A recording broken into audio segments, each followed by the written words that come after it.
Let me ask the two of you a question. Have either one of you ever been on the financial side of arranging a funeral before? Okay. Well, funerals usually cost about $14,000. What most families don't realize is that life insurance isn't handling funerals the way it used to work. The way it used to work was if something were to happen to Matt, Nicole, you would take that $50,000 policy that he has and you would give it to the funeral director, and that would serve as collateral until the insurance check shows up. It doesn't work that way anymore. Life insurance companies used to have to pay on a policy within 24 days. They now have up to 60 days that they can hang on to your policy.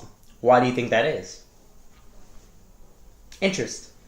Millions and millions of dollars they make off the interest. And that's why most families get burdened with out-of-pocket costs when it comes to funeral time. And another thing is that there's two companies going around buying all the funeral homes and cemeteries in the US and Canada. The one out of Texas is called the SCI, and the one out of Canada is called the Alderwood Group. Their goal is to become the Walmart of the funeral industry. Now, the only reason that I mention this is because their goal or their corporate policy is that they want 50% of all costs up front. Now, I'm not sure about your guys' current financial situation, but most families I sit down with don't have an extra $7,000 for a funeral. And the ones that do, they want to use that money for all of the bills that come in afterwards.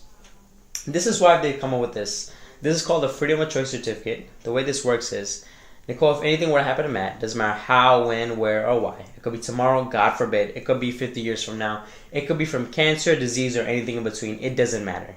You take this to any funeral home in the United States, and they'll accept it. In fact, they love it because they know they're going to get paid because it's backed by big, powerful unions like yours. And let's say you want to do traditional, and it costs about $15,000. What you're going to do is you're going to turn over a certificate and you're going to put $15,000 right here, and you're going to fill in the rest of the arrangements. And after that, you're going to sign as a beneficiary. Everything is completely taken care of. There's not one out-of-pocket cost whatsoever as long as you keep Matt's funeral under $37,000. And Matt, you keep Nicole's funeral under $37,000. Now, those two are very important numbers. When you leave the funeral home, the funeral director is going to call this number right here at our corporate office. Now, they're going to ask us two questions. First, are you enrolled in the program? When I leave here tonight, you'll be enrolled. That won't be a problem whatsoever. Now, the second thing that they're going to ask is, how much money do you have to work with? Now, if I told them that you have $37,000 to work with, what do you think that funeral would magically cost? Exactly, $37,000. It shouldn't work that way, and we don't allow it to work that way. What we do is we'll just never reveal the number to them and ask that you never reveal the number to them. We'll simply just pay them the $15,000, and then we'll cut you the check for the difference. It's the easiest, cleanest, more compassionate way to take care of what's going to happen to all of us. It's kind of like a prearranged funeral. Have you guys heard of prearrangements?